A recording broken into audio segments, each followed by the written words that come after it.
नमस्कार, माई नाइन के weekend special show company नामा में आपका बहुत बहुत स्वागत है। मैं हूं संदीप ग्रोवर। कंपनी नामा में हम आपको बीते कारोबारी हफ्ते यानी सोमवार से शुक्रवार की कॉर्पोरेट और स्टार्टअप जगत की बड़ी खबरों के बारे में बताते हैं। साथ ही ऐसी खबरों पर भी फोकस करते हैं जिनमें कोई ना कोई विवाद जुड़ा हुआ है, हमारे खास सेगमेंट ऑन द रडार के जरिए। तो फिर चलिए शुरू करते हैं इस हफ्ते की खबरों का सफर। पहले बात कर लेते हैं कॉर्पोरेट से जुड़ी हुई इस हफ्ते की तमाम बड़ी खबरों की। पहला नाम है वोडाफोन आइडिया का। एजीआर मामले में सुप्रीम कोर्ट ने एक बड़ा अपडेट जारी किया इस हफ्ते में। एजीआर से जुड़ी राहत के मामले पर सुप्रीम कोर्ट ने सफाई जारी की, जिसमें उन्होंने कहा कि सरकार को सभी तरह के एजीआर बकाये पर विचार करने की अनुमति है, यानी कि अतिरिक्त एजीआर के साथ साथ जो बकाया एजीआर है उसके ऊपर भी सरकार पुनर्विचार कर सकती है। ऐसा सुप्रीम कोर्ट की ओर से एक अपडेट आता हुआ दिखा। मार्च 2025 तक आपको बता दें इस कंपनी के ऊपर यानी कि वोडाफोन आइडिया के ऊपर 83,500 करोड़ रुपए का एजीआर बकाया है। और यही कारण है जो अपडेट आया सुप्रीम कोर्ट की ओर से, उस वजह से 3 नवंबर को वोडाफोन आइडिया का शेयर 9 रुपये 96 पैसे तक उछलने के बाद करीब 10% की तेजी लेकर 9 रुपये 98 पैसे पर बंद हुआ। वहीं इंडस टावर्स के शेयर में भी 384 रुपये 55 पैसे के डे हाई के करीब 382 रुपये 75 पैसे पर कारोबार की क्लोजिंग 5.25% की मजबूती के साथ देखने को मिली। अगला नाम है ड्रेजिंग कॉर्प का, जिसके शेयर में इस हफ्ते एक 20% का अपर सर्किट लग गया। वजह थी 16 कंपनियों के साथ इन्होंने 17,645 करोड़ रुपए के 22 एमओयू साइन किए हैं। मुंबई मैरीटाइम वीक 2025 के दौरान ये एमओयूज कंपनी की ओर से साइन किए गए हैं, जो कि 27 से 31 अक्टूबर 2025 के दौरान हुआ था। पीएम ने इसमें कंपनी में 4,000 करोड़ रुपए के इन्वेस्टमेंट की घोषणा भी की है, जो कि फ्लीट मॉडर्नाइजेशन और क्षमता विस्तार में खर्च की जाएगी। 3 नवंबर को शेयर में 20% का अपर सर्किट लगा, क्योंकि अपर सर्किट लगने के बावजूद कंपनी का जो मार्केट कैप है वो 2,500 करोड़ रुपए का है, जबकि कंपनी में 4,000 करोड़ रुपए के निवेश की बात की गई थी। अगला नाम है एनएसडीएल का, जिसका 3 महीने का आईपीओ लॉक इन पीरियड इस हफ्ते खत्म होता हुआ दिखा, जिसके बाद करीब 75 लाख शेयर या यूं कहें 4% हिस्से के बराबर शेयर ट्रेडिंग के लिए बाजार में अवेलेबल हो गए। लगभग 868 करोड़ रुपए के शेयर बाजार में ट्रेडिंग के लिए आ गए। आपको बता दें कि 6 अगस्त 2025 को इस शेयर की लिस्टिंग हुई थी। 880 रुपए के दाम पर यह शेयर एनएसई पर लिस्ट हुआ था। 800 रुपए का इशू प्राइस था, यानी कि 10% के प्रीमियम पर यह शेयर लिस्ट होता हुआ दिखा था। और लिस्टिंग के बाद 880 के नीचे ये शेयर कभी नहीं फिसला और इनफैक्ट शेयर ने 1425 रुपए का 52 वीक लो भी लगाया। 3 नवंबर को एनएसडीएल के शेयर ने खुलने के कुछ ही मिनटों में 1157 रुपए 40 पैसे का हाई छुआ, लेकिन क्लोजिंग करीब 3% नीचे 1125 रुपए 75 पैसे के स्तर पर देखने को मिली। कोटक महिंद्रा बैंक की डिप्टी एमडी का कार्यकाल खत्म हो चुका है। शांति एकम्बरम बैंक के डिप्टी एमडी पद से रिटायर हो गई हैं। 31 अक्टूबर 2025 को डिप्टी एमडी का कार्यकाल खत्म हो चुका है। डिप्टी एमडी की जगह अब पारितोष कश्यप जी को होल टाइम डायरेक्टर के रूप में बैंक की ओर से नियुक्त किया गया है। 3 अक्टूबर को कोटक महिंद्रा बैंक के शेयर में करीब 0.5% की मजबूती के साथ 2,110 रुपये 40 पैसे के स्तर पर कारोबार की क्लोजिंग देखने को मिली। ब्लैक रॉक ने सम्मान कैपिटल में अपनी हिस्सेदारी को और बढ़ा लिया है। दरअसल ब्लैक रॉक ने कंपनी के 38,75,000 अतिरिक्त शेयरों की खरीदारी की है और ये खरीदारी हुई थी 31 अक्टूबर को। और ओपन मार्केट के जरिए ये जो शेयर हैं वो ब्लैक रॉक की ओर से खरीदे गए हैं। और इस तरह ब्लैक रॉक का इस कंपनी में हिस्सा 4.86% से बढ़कर 5.33% पर पहुंचता हुआ दिखा है। 4 नवंबर को समान कैपिटल के शेयर ने 192 रुपये 20 पैसे का इंटरडे हाई छुआ, लेकिन कारोबार की क्लोजिंग करीब 2% नीचे 186 रुपये 42 पैसे के स्तर पर जाकर देखने को मिली। सबसे बड़ी फेरोक्रोम उत्पादक बनेगी Indian Metals and Ferro Alloy. दरअसल कलिंगंगा में फेरो अलॉयज प्लांट यानी कि एफएपी ये कंपनी खरीदने जा रही है और ये खरीदा जाएगा टाटा स्टील से 610 करोड़ रुपए की बेस राशि में। इस प्लांट खरीद से ये कंपनी देश की सबसे बड़ी फेरोक्रोम उत्पादक बनती हुई नजर आएगी। और इनफैक्ट दुनिया भर में भी देखें तो फेरोक्रोम उत्पादन के मामले में ये कंपनी 6ठे स्थान पर पहुंचती हुई नजर आएगी। 4 नवंबर को इस डील के बाद इंडियन मेटल्स के शेयर ने 1275 रुपए की रिकॉर्ड ऊंचाई को छुआ और करीब 1% की मजबूती लेकर शेयर 1220 रुपए के स्तर पर जाकर सेटल होता हुआ दिखा। इंडस टावर्स में प्रमोटर भारती एयरटेल हिस्सा बढ़ाने जा रही है। प्रमोटर भारती एयरटेल को हिस्सा बढ़ाने के लिए बोर्ड से मंजूरी भी मिल गई है। 5% तक अतिरिक्त हिस्सा खरीद को भारती एयरटेल के बोर्ड ने हरी झंडी दिखा दी है। ये हिस्सा खरीद एक या उससे ज्यादा चरणों के जरिए एग्जीक्यूट की जाएगी, ऐसा एयरटेल की ओर से बताया गया। सितंबर अंत तक आपको बता दें एयरटेल के पास इस कंपनी का 51.03% हिस्सा था। लिक्विडिटी, शेयर प्राइस समेत जो मार्केट कंडीशंस होती हैं उनके ऊपर डिपेंड करेगा कि कब ये हिस्सेदारी खरीदी जाएगी एयरटेल की ओर से। 4 नवंबर को प्रोमोटर के हिस्सा बढ़ाने की खबर से शेयर 4% तक उछला और 2.5% की मजबूती लेकर 392 रुपये 30 पैसे के स्तर पर कारोबार का अंत हुआ। ग्रोथ के लिए पूंजी जुटाने जा रही है जाइडस लाइफ। इनफैक्ट जो बोर्ड बैठक हुई थी 6 नवंबर को, उससे पहले ये खबर आ गई थी कि 6 नवंबर को कंपनी की बोर्ड बैठक होने वाली है, जिसमें बोर्ड बैठक में 5,000 करोड़ रुपए जुटाने के ऊपर विचार किया जाएगा। मल्टीपल ऑप्शंस है जैसे QIP, राइट्स इशू या फिर प्राइवेट प्लेसमेंट, जिसके जरिए ये रकम जुटाई जा सकती है। और 4 नवंबर जिस दिन ये खबर आई तो उस दिन जाइडस लाइफ के शेयर में 987 रुपये 60 पैसे तक का उछाल देखने को मिला। हालांकि क्लोजिंग करीब 0.25% नीचे 973 रुपये 40 पैसे के स्तर पर जाकर देखने को मिली। 6 नवंबर की शाम को खबर आई कि बोर्ड ने 5,000 करोड़ रुपए जुटाने को एक्चुअली मंजूरी दे दी है। ये रकम एक या ज्यादा चरणों में शेयर बिक्री के जरिए जुटाई जाएगी, जिसमें राइट्स इशू, प्रेफरेंशियल अलॉटमेंट, ये कुछ ऐसे एवेन्यूज हैं जिसके जरिए ये रकम जुटाई जा सकती है। और पूंजी जुटाने से कंपनी की जो बैलेंस शीट है वो और मजबूत होती हुई नजर आएगी। इस पूंजी से एक तो कंपनी को डेट रिडक्शन में फायदा मिलेगा और उसके साथ साथ जो भविष्य की ग्रोथ है उसको भी फ्यूल करने में मदद मिलेगी। यही कारण था कि 7 नवंबर को जाइडस लाइफ साइंसेज के शेयर में 926 रुपये 85 पैसे तक की गिरावट देखने को मिली, पर क्लोजिंग निचले स्तरों से रिकवरी के साथ कर देखने को मिली 973 रुपये 40 पैसे के स्तर पर।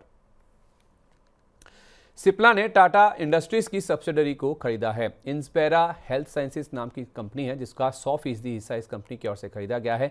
110.65 करोड़ रुपए की रकम में दोनों कंपनियों के बीच में ये सौदा तय होता हुआ दिखा है। आपको बता दें ये कंपनी जिसको खरीदा जा रहा है वो टाटा इंडस्ट्रीज की ही एक सब्सिडरी कंपनी है। अधिग्रहण के बाद ये कंपनी सिप्ला की सब्सिडरी कंपनी के रूप में कामकाज करती हुई दिखेगी, लेकिन इस अधिग्रहण से एक तो पीडियाट्रिक और दूसरा वेलनेस सेगमेंट में सिप्ला की पकड़ और मजबूत होती हुई नजर आएगी, ऐसा एनालिस्ट का मानना है। 4 नवंबर को सिप्ला के शेयर में 1,524 रुपये का शुरुआती हाई लगाने के बाद करीब आधा % नीचे 1,503 रुपये के स्तर पर कारोबार का अंत होता हुआ दिखा।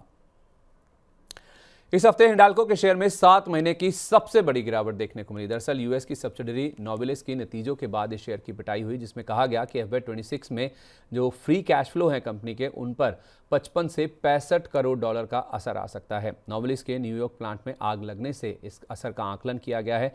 प्लांट में आग लगने से FY26 EBITDA पर 10 से 15 करोड़ रुपए का असर संभव है। साथ ही न्यूयॉर्क के ऑस्वेगो में स्थित प्लांट में 16 सितंबर को आग लग गई थी, जिस वजह से ये आंकलन अब सामने आता हुआ दिखा और ये प्लांट दिसंबर तक दोबारा शुरू होने की उम्मीद लगाई जा रही है। कंपनी की ओर से ये भी अपडेट आता हुआ दिखा। प्लांट दोबारा शुरू होने में देरी से कैश फ्लो और नतीजों दोनों पर असर दिखेगा, जिस वजह से शेयर की हमने पिटाई होती हुई दिखी। साथ ही साथ अपडेट ये भी था कि नोवेलिस के ऊपर 5.8 अरब डॉलर का नेट कर्ज है, जो कि 21 तिमाही में सबसे अधिक है। तीसरा अपडेट ये था कि 600 KTPA के बे मिनट के प्रोजेक्ट विस्तार पर खर्च अनुमान से 2 गुना हो चुका है। शुरुआत में इसका जो अनुमानित खर्च था वो 2.5 अरब डॉलर था, जिसको बढ़ाकर 2024 में 4 अरब डॉलर और फिलहाल 5 अरब डॉलर बढ़ाकर कर दिया गया है। 6 नवंबर को इंट्राडे में इन अपडेट्स के चलते हिंडाल्को का शेयर 7% से ज़्यादा लुढ़क गया था, जो कि 4 अप्रैल के बाद सबसे बड़ी गिरावट थी और करीब 5.5% की गिरावट लेकर ये स्टॉक 786 रुपये 55 पैसे के स्तर पर जाकर सेटल हुआ। पेंट्स कारोबार के इस्तीफे के चलते ग्रासिम का शेयर इस हफ्ते टूटता हुआ नजर आया। बिरला ओपस पेंट्स के CEO ने तुरंत प्रभाव से इस्तीफा दे दिया है। 1 नवंबर यानी कि तुरंत प्रभाव से उनका इस्तीफा लागू भी हो गया। कंपनी के CEO हैं रक्षित हार्गवे, जिन्होंने इस्तीफा दे दिया और गौरतलब ये है कि बिरला ओपस के लॉन्च के 18 महीने के बाद CEO का इस्तीफा आ गया है, जो कि ग्रोथ की बात करते हुए नजर आते थे हमेशा। 15 दिसंबर से वो ब्रिटानिया के CEO का पदभार संभाल लेंगे और 6 नवंबर को नतीजों के साथ इस अपडेट के बाद ग्रासिम के शेयर में 2,692 रुपये तक की गिरावट देखने को मिली और 19 स्तरों के आसपास करीब 6.5% की गिरावट लेकर ये शेयर 2,697 रुपये के स्तर पर जाकर बंद होता हुआ दिखा। वहीं बिरला ओपस की जो प्रतिद्वंदी कंपनी है एशियन पेंट्स, उसके शेयर में 2,631 रुपये तक का उछाल दिखा और 0.5% की बढ़त लेकर शेयर 2,602 रुपये 10 पैसे के स्तर पर जाकर बंद होता हुआ दिखा। इजी ट्रिप प्लानर्स की नए सेगमेंट में एंट्री होती हुई नजर आएगी। 5 कंपनियों में हिस्सा खरीद के लिए इस कंपनी ने करार किया है, जिसमें AB फाइनेंस एक है जिसका 100% हिस्सा इस कंपनी की ओर से खरीदा जाएगा। दूसरी कंपनी है 3 फैल्कन्स नॉटिंग हिल, जिसका 50% हिस्सा खरीदा जाएगा। इसी तरह से जेवाफाइल हॉस्पिटैलिटी, लीवो ब्यूटी और निर्वाणा ग्रैंड गोल्फ डेवलपर्स, इन तीनों कंपनी का 49% हिस्सा इस कंपनी की ओर से खरीदा जाएगा। अब इस करार का असर इस तरह से होगा कि इस करार से इस कंपनी की रियल एस्टेट और उसके साथ साथ हॉस्पिटैलिटी सेगमेंट में विस्तार को काफ़ी ज़्यादा मदद मिलने वाली है। 6 नवंबर को डील की घोषणा के बाद ईजी ट्रिप प्लानर्स के शेयर 8 रुपये 65 पैसे तक का उछाल देखने को मिला, पर क्लोजिंग करीब आधा % ऊपर 7 रुपये 97 पैसे के स्तर पर जाकर देखने को मिली। एआई क्षमता बढ़ाने के लिए पेटीएम ने एक यूएस की कंपनी के साथ हाथ मिलाया है। यूएस की एआई कंपनी है ग्रॉक, जिसके साथ इस कंपनी ने स्ट्रेटेजिक पार्टनरशिप की है।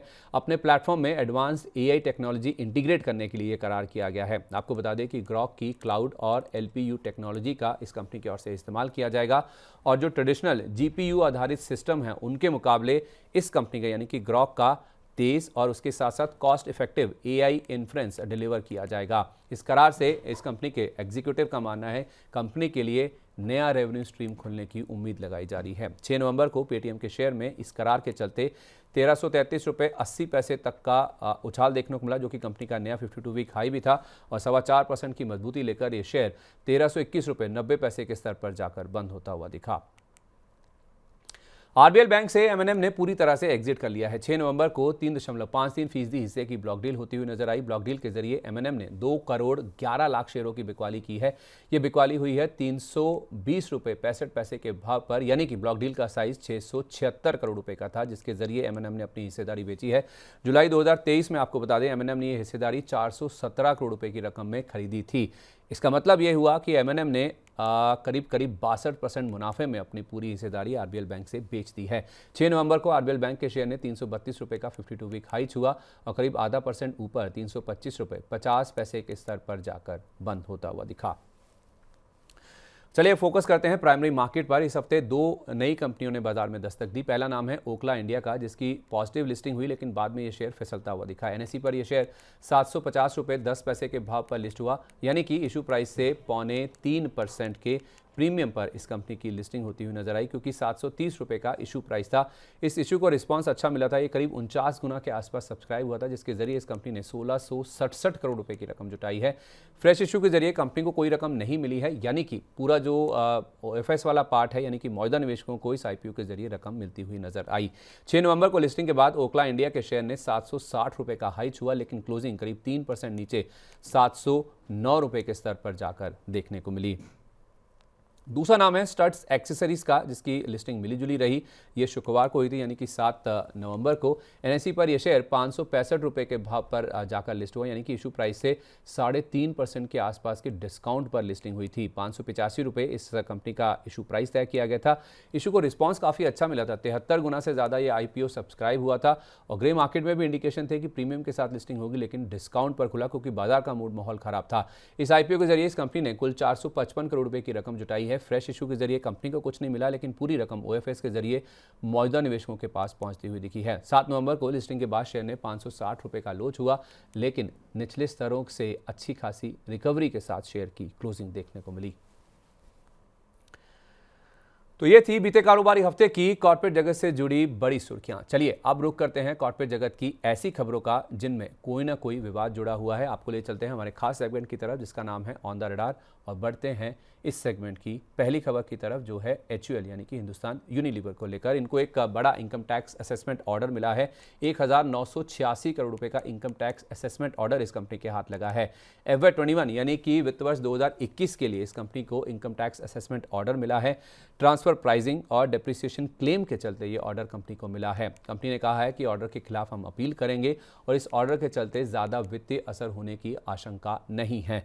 3 नवंबर को एचयूएल के शेयर में 2440 रुपये 30 पैसे तक की गिरावट देखने को मिली, लेकिन क्लोजिंग करीब 1/4% नीचे 2460 रुपये के स्तर पर रिकवरी के साथ देखने को मिली थी।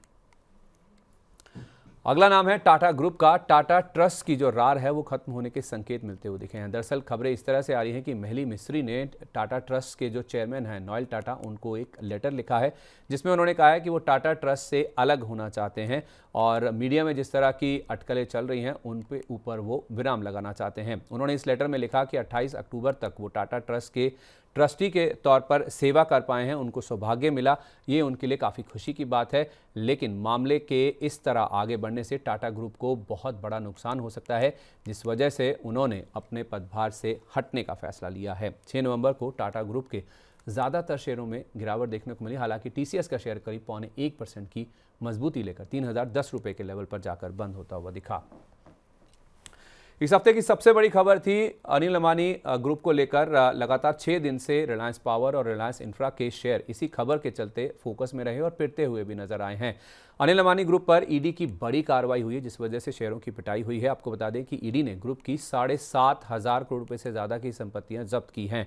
2 मामले हैं ये। पहले 3 नवंबर को 4,462 करोड़ रुपए के डीएकेसी यानी कि धीरूभाई अंबानी नॉलेज सिटी की 132 एकड़ की जमीन जो कि नवी मुंबई में स्थित है उसको जब्त किया गया है। और उससे पहले भी पिछले हफ्ते ईडी ने ग्रुप की 3,083 करोड़ रुपए की 42 संपत्तियों को जब्त किया था। इसमें अनिल अंबानी का पाली हिल में जो घर है वो भी शामिल है और दिल्ली में इनका जो रिलायंस सेंटर ऑफिस है उसको भी जब्त किया गया है। यही नहीं, दिल्ली एनसीआर, मुंबई, पुणे, थाने समेत कई शहरों की कॉर्पोरेट प्रॉपर्टीज को जब्त किया गया है।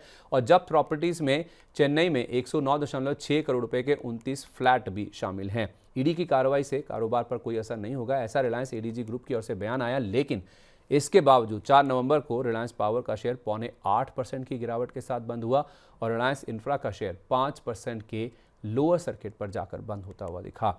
इनफैक्ट आपके मन में सवाल आ रहा होगा कि आखिर ये मामला है क्या। ये कथित रूप से लोन फ्रॉड और मनी लॉन्ड्रिंग से जुड़ा हुआ है मामला, जिसके तहत ये कार्रवाई होती हुई दिखी है। ग्रुप कंपनियों पर बैंक लोन के फंड डाइवर्जन और मनी लॉन्ड्रिंग का आरोप है।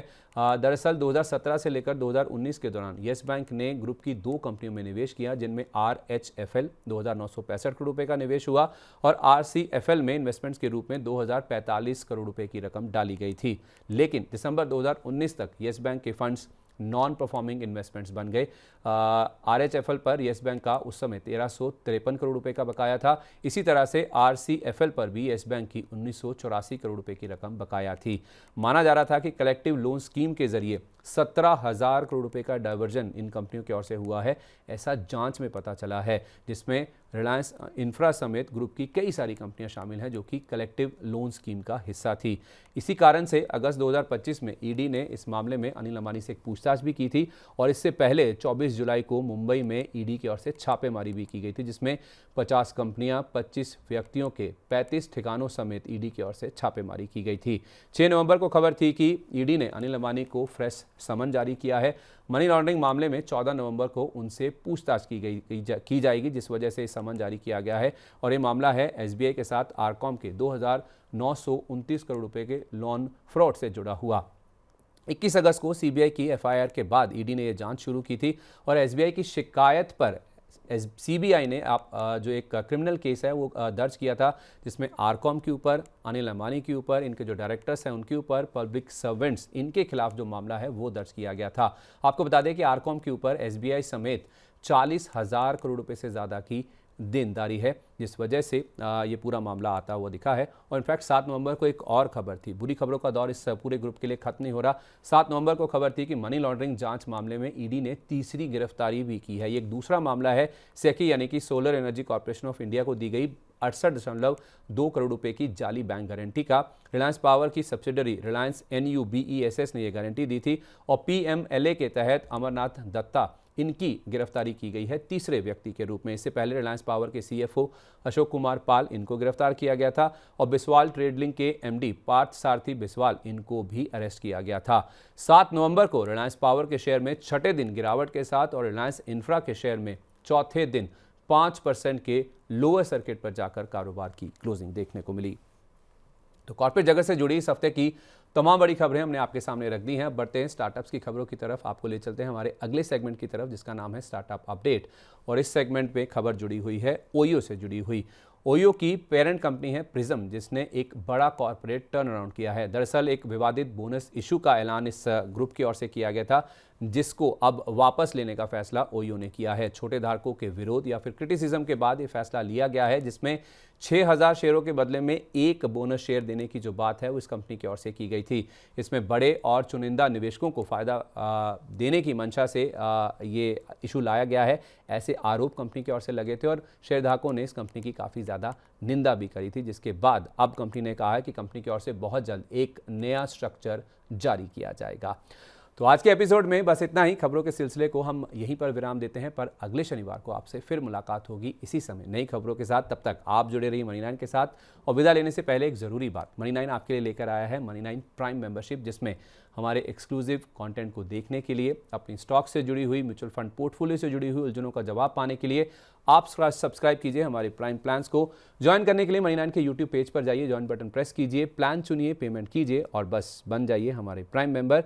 एक और ज़रूरी बात, अगर आपको हमारा इस हफ्ते का शो अच्छा लगा है तो नीचे कमेंट बॉक्स में हमारी अपनी राय हमारे साथ ज़रूर शेयर करें और अपने दोस्तों को, सहयोगियों को, रिश्तेदारों को भी इस वीडियो का लिंक ज़रूर शेयर करें। नमस्कार, हैप्पी वीकेंड।